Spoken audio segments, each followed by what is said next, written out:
Like, I don't want to hustle. I want to prosper. I don't want to grind. I want to create a machine that monetizes. You know, I'm not shameful of money. I want money. I want a lot of money. I want to give money away. I want to raise a lot of money. And you can't do that if you're broke.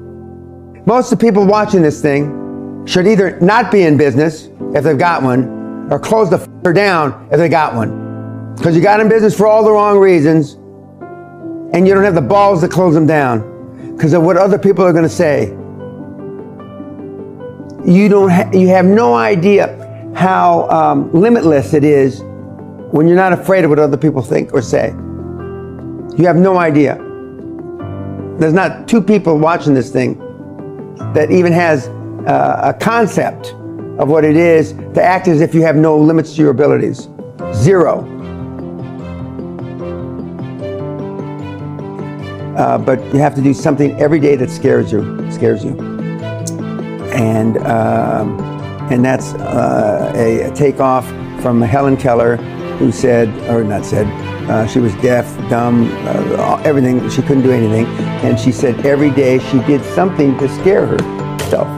Well, if you and I had all those afflictions, just getting out of bed would be scary enough.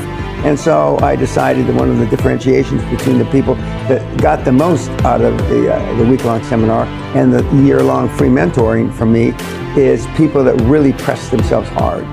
So I translated that into they've got to do something and listed what they did to scare themselves every single day.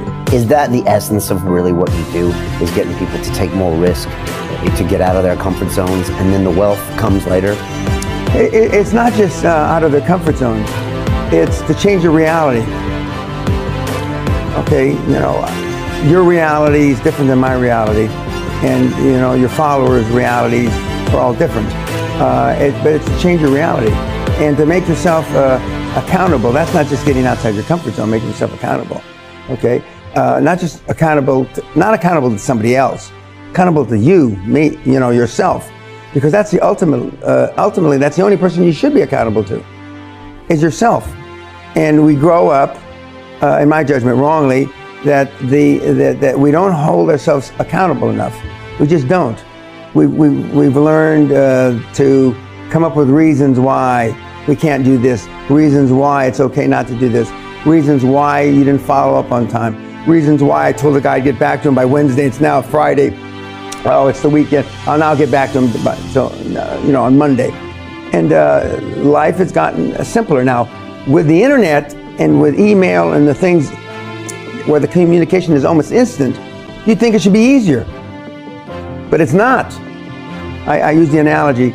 25, 30 years ago, you go in to buy a $100 million company, your due diligence would be 3, 4, 5 weeks, and it'd take you 3, 4, 5 weeks to close the deal.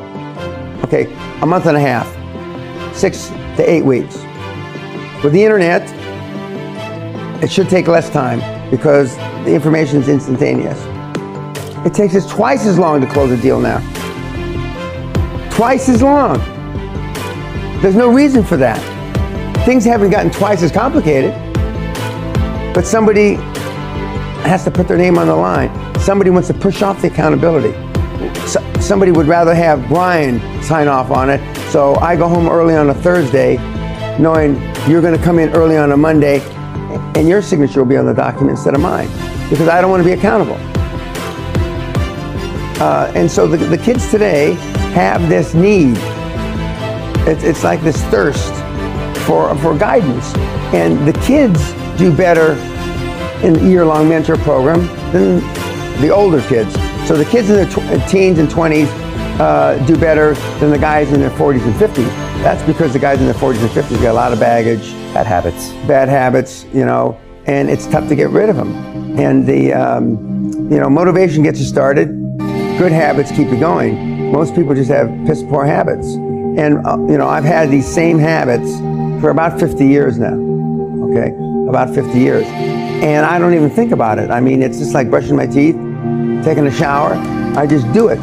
And one of the other interviews that I did with you, I said, when I do feel wimpish, which isn't too often, I just say, come on. And I just go out and do it. And I do that about my entire life. everything about it. And I know that if I hadn't built up these habits 20, 30 years ago, you know, at age 70, I certainly wouldn't be doing this. I don't fail very often. I do fail. You're pretty open about all the failures. Yeah, I'm not ashamed of them. Right. That's what's made me who I am. You said failure is just testing. Correct. It's just testing. And I don't know, and I'm quick to pull the trigger two ways. I'm quick to pull the trigger and trying something, and I'm quick to pull the trigger and closing something.